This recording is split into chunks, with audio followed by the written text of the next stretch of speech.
गोपालपुर गणदुष्कर्मर 10 सैता अभियुक्तों मध्य 4 नाबालक 3 जन गणदुष्कर्म करथिले अन्य माने सहयोग करथिले। मुख्य अभियुक्त पुरुषोत्तमपुर प्रमोद नायक ता नारे पूर्वर भी 2टी मामला रही। अन्य 2 दुष्कर्मकारी हेले बाबूराम दलाई एवं कुणाल प्रधान। 20 वर्षीय कॉलेज छात्री को गणदुष्कर्म घटनार घन घन तदंत पर आज प्रेस मीट रे एही सूचना दैछंती ब्रह्मपुर एसपी। कहिछंती दुर्बृत्त माने जघन्य कांड घटाइछंती।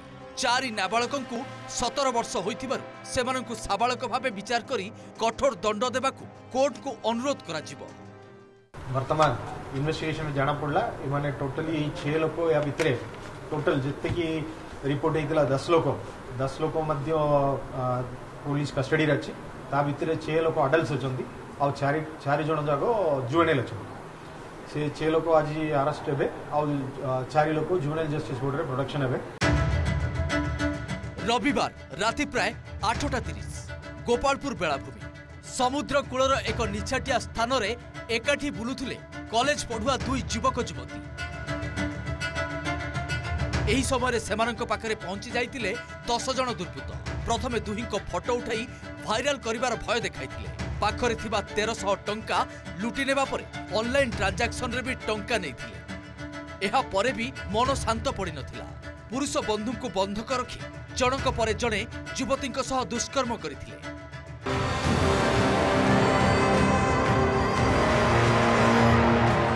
पीड़िता जेते काकुति मिनती करथिले भी छाड़ी नथिले अभियुक्त।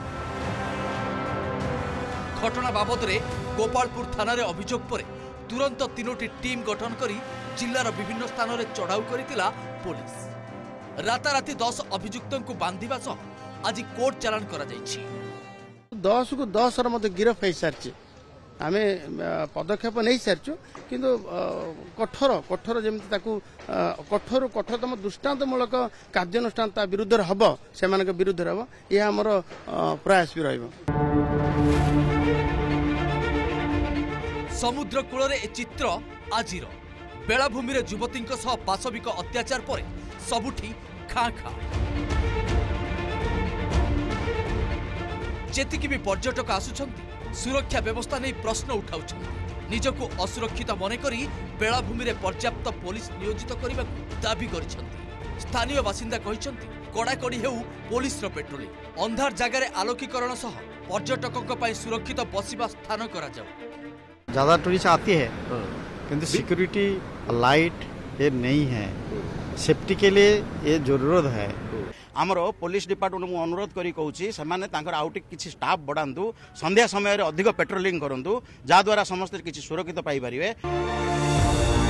सेपटे घटना रे उद्वेग प्रकाश करिछि जातीय महिला कमिशन। निज आडू मामला रुजु करबा सह अभियुक्तों विरुद्ध रे दृढ़ कार्यानुष्ठान पई डीजीपी को निर्देश दैछथि। 3 दिन भितर रिपोर्ट देबाकू कहिसंती एनसीडब्ल्यू। एथिसह युवती को निर्धारित समय रे न्याय प्रदान करबा सह मागणा चिकित्सा और मानसिक सहयोग पाई निर्देश दैछंती जातीय महिला commission. Brahmapur camera person Firoz सह जगन्नाथ साहू और भुवनेश्वर जगदीश दास को रिपोर्ट ओटीवी।